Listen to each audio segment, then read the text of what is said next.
Rather than doing that, they basically were violating human rights. This involved sexual harassment and raping of women. Oh my goodness.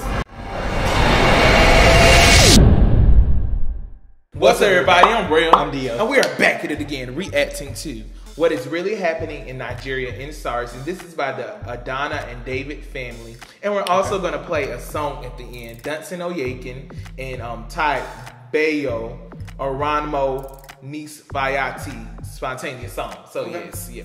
Sorry you guys were a little late speaking on this. Well, we're reacting to it because we really want to know what's going on. We've been busy doing things, so we're finally getting to it. Yes. And we're praying for you guys. Cool. Yeah, let's don't delay. Let's get right to it. Hit the like button, the subscribe button, and the bell notification, right? Ding. And also follow us on our Instagram at RELL.DOTV, and let's get into it. Okay. What is happening in Nigeria? Here's a breakdown of everything you need to know. Over the last few days, Nigerian youth have been protesting both online and offline against SARS using the hashtag ENDSARS. So what is SARS? SARS literally stands for Special Anti-Robbery Squad, which is a branch of the Nigerian police force that was founded in 1992. So let's go through what SARS was set up to do versus what they actually ended up doing. Wow. SARS was set up to deal with any crimes involving robbery, kidnapping, or any other crimes involving firearms.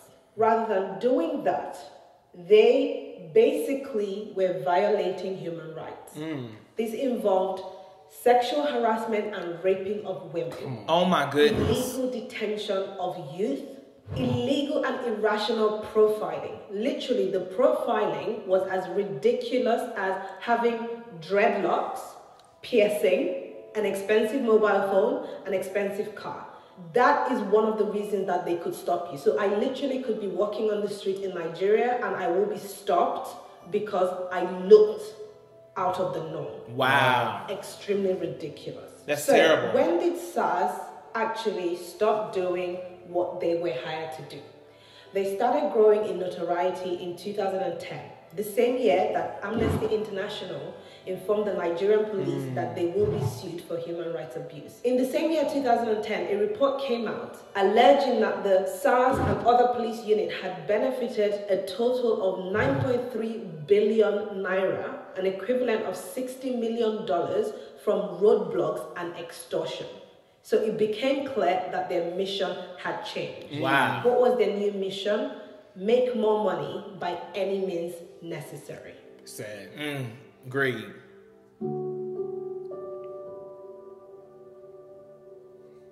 It's just to Basically, kill. from 2010, SARS continued to grow in numbers and in notoriety until 2017, when Brother Shegun was like, enough is enough.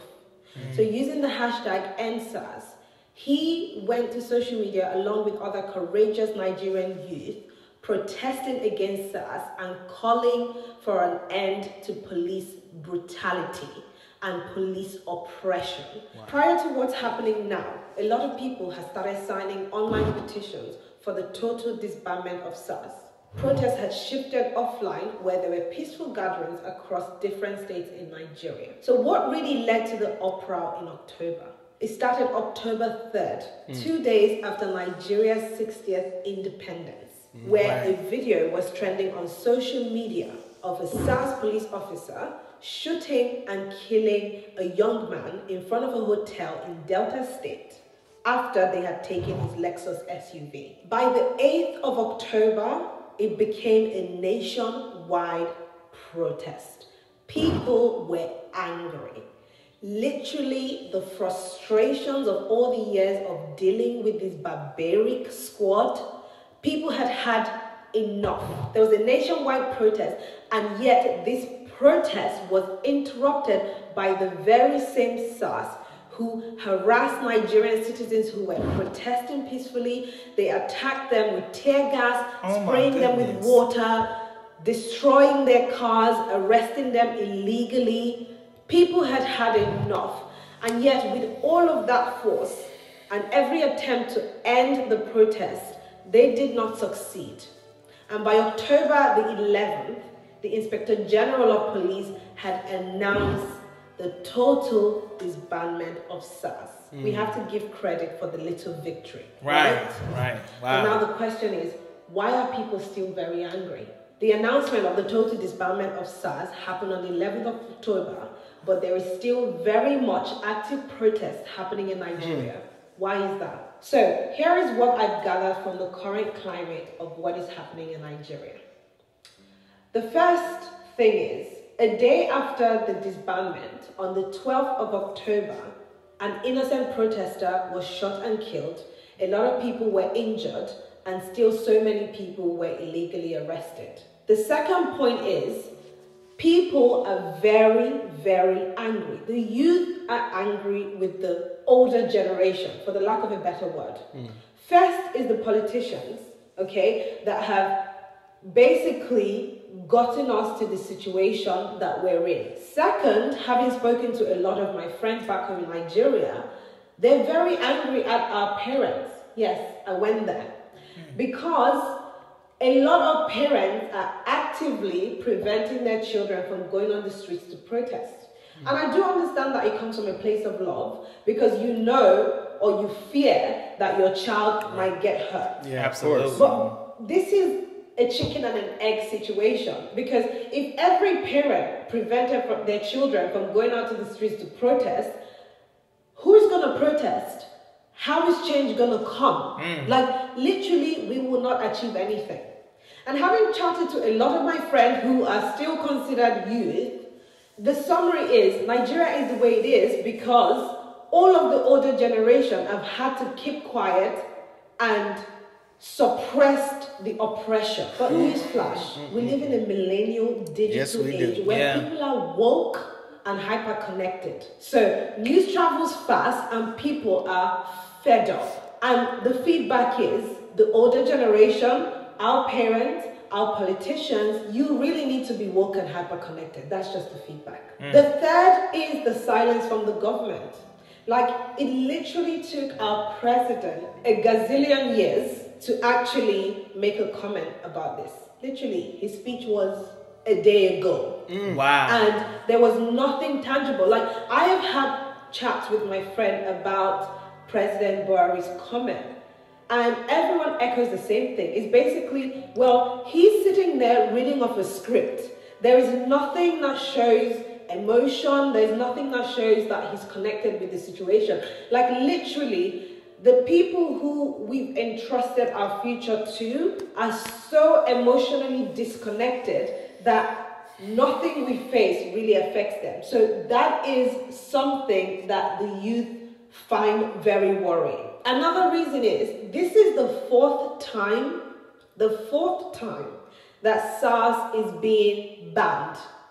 And I suppose in this situation, there's a difference between banned and disbandment. I mean, somebody please explain this to me, because apparently they banned them in the past 4 times.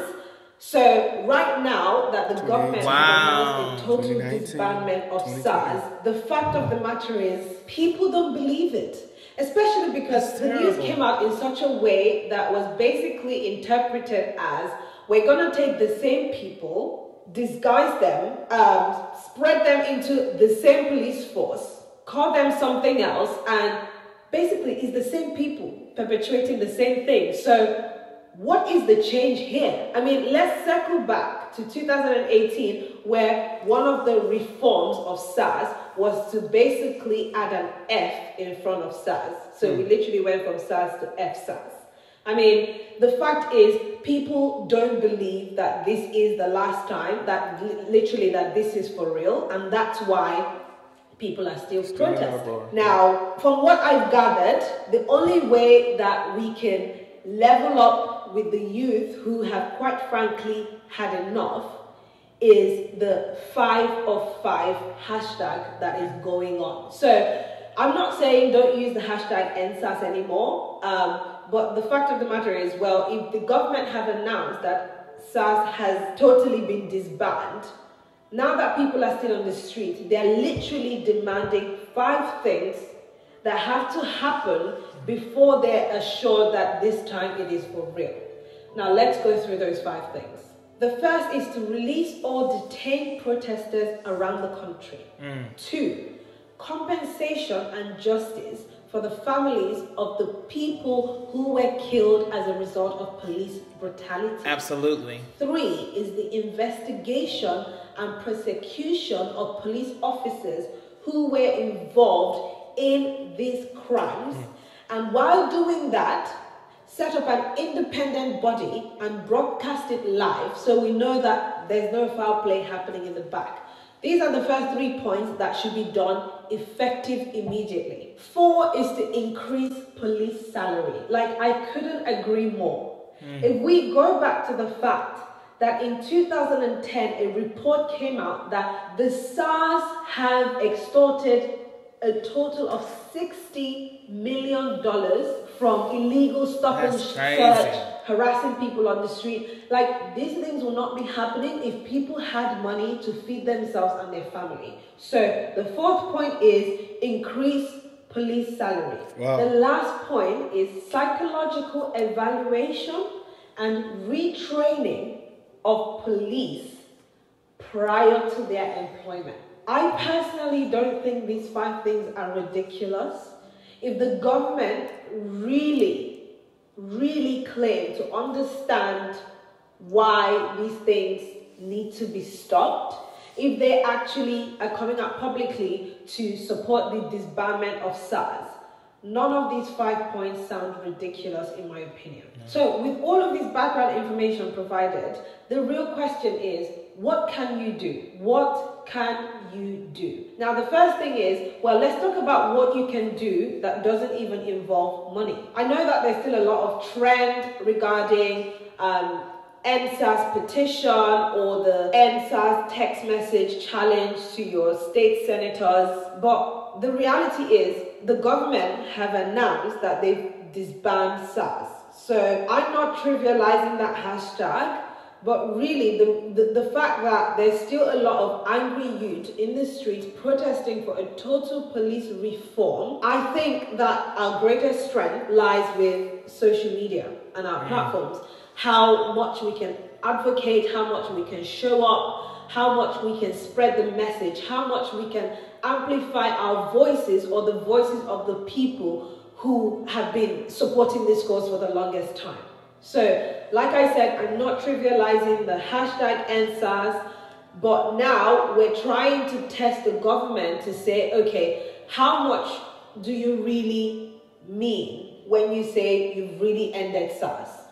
Okay, so let's actually start using the hashtag 545 and also total police reform, because that's basically what people are advocating for. Use your platform, amplify the voices of people, amplify your own voices.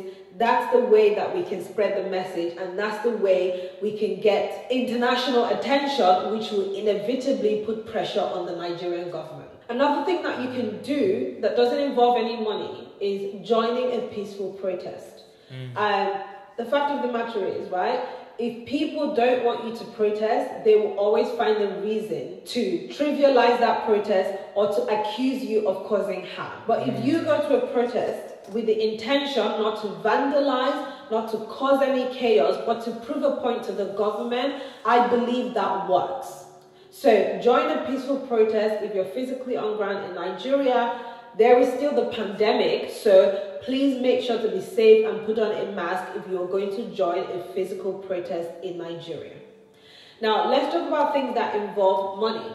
Donation. We personally as a family have donated through the Flutter Wave, which was a company that I had researched, and they had set up a fund to help with the medical bills of people that were injured during the protest. Wow.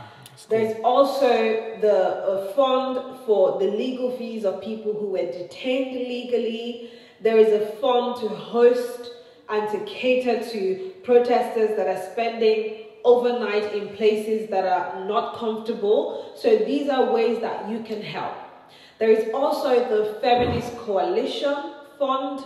For my research, these are the two that I have been made aware of, and I have almost gotten like the green light that they're good enough to make the donation. Please, if you know of any other funds that are available, please leave a comment below or call that to our attention so that we can spread the word. I'm just gonna end this video with my personal emotional take out of all of this that's happening. First, I feel very heartbroken, I feel very sad. And I've described this as being away when your house is burning. That's literally the way that I feel. I wish that I was physically on ground in Nigeria. As you guys know, literally all of my family live in Nigeria. I mean, it hits so close to home for me that the last few days have not been easy for me. However, I couldn't be more proud at the resilience of the Nigerian youth, the strength, the proactivity to show up regardless of how it is perceived. I'm very proud to everybody who have showed up to a peaceful protest, who have advocated online. I'm so grateful for social media and the digital platform, because personally, this is the best way I feel like I can get involved. Without physically being on the ground in Nigeria, I'm grateful that I have my platform and I can spread the message that is relevant and expect that it in some way influences change.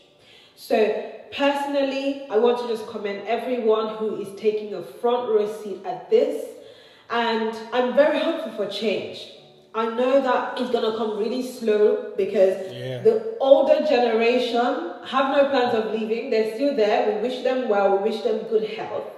But the reality is, I think us millennials, we're really cut from a different cloth. And I'm really proud at the fact that we're willing to take a chance to make sure that our future is secure. I have hope for Nigeria. The change might be slow, but I know that it will come. So once again, thank you so much to everybody who has been at the front row of this fight. We will not sleep until change comes. Thank you so much. Wow. ENDSARS 5 for 5. Wow. We need to use all those hashtags. Yep. Yeah, we're going to put all those in the description. Yeah. Wow, this is just sad. This is heartbreaking, you guys. It is. You know, I couldn't help but to think about earlier when this pandemic started and what happened to George Floyd and how America literally went up into an uproar, and how where that incident happened, like the city was almost on fire. It was so much happening. But this is the response of the people when injustice happens. People have to stand up. And so, like she said, it does take social media and it does take peaceful protesting, although that can be a risk. But we have to do something. We can't just sit back, or else that just will just allow these things to continue to occur. So hopefully they're being heard in Nigeria, and hopefully Absolutely. And what broke my heart was that when she talked about how the government over there said, like, how they banned it like four times, but like how they keep on changing it over and over again. Like it seems like they're just trying to do it to keep everybody quiet, to just like get everybody to be quiet and not say anything else. But no, I'm just believing that no, this has to be the last time. And I'm glad like we're speaking up for on behalf of you guys who are doing this video to help get it out there to other people. Yeah, I agree. It's just tough. It's really sad to see stuff like this happen. Like, how did we get here? You know, that's what I ask myself. Like, how in the world did we get here? Like, all this stuff that is happening this year. This has been such an unusual year. Yeah.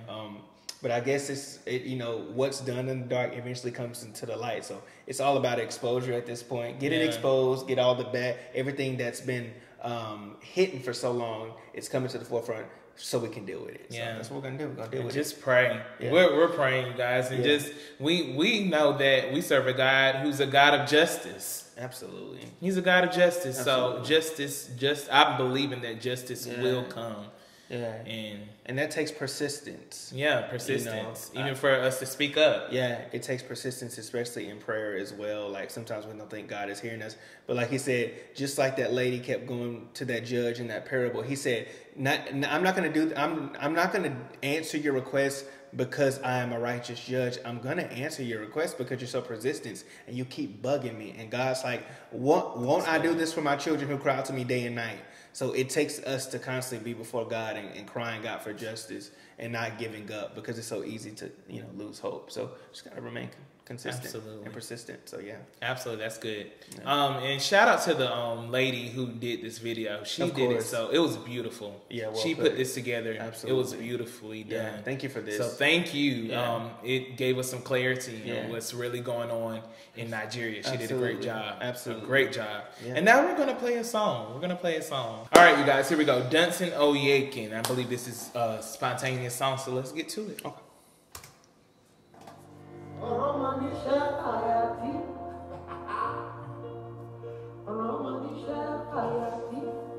Yeah.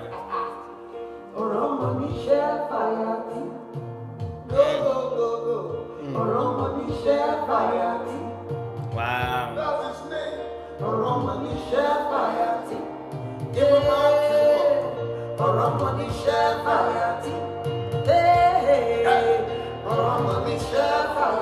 Yes. Can you see that those who are for us are more than those who are against us? Come on.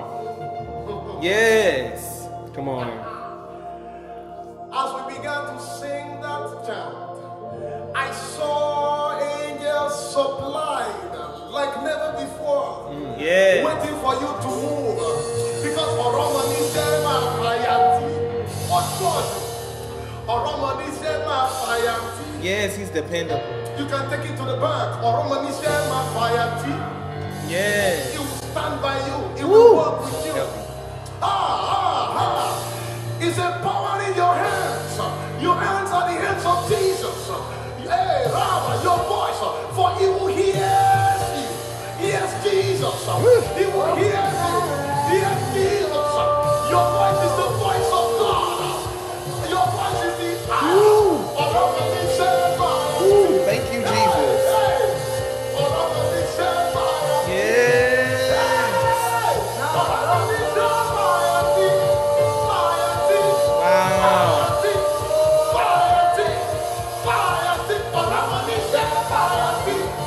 Come on.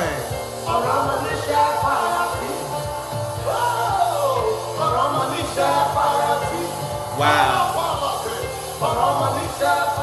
Those who are for you are more than those who are against you. Come on. The eyes of it. Asha, the eyes of it. Thank you, Jesus. The eyes of it. Yes. Those who are for you are more than those who are against you. The eyes have it. They have it. Yes. The angels have it. The host of heaven, they have it. Wow. He who sins will back you up.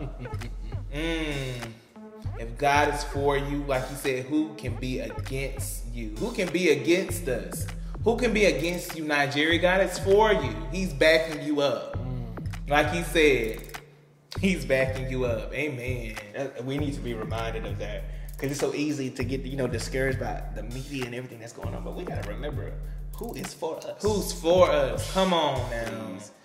Yes, I think that was a great way to end this video out. Good. Yeah, I agree. So good. with some Jesus. Yeah. All right, you guys. We are in prayers for Nigeria. Absolutely. And now she's saying 5 for 5. So use that hashtag. We're gonna use it. Yes. 5 for 5. Absolutely. And we will see you later. Peace. Peace.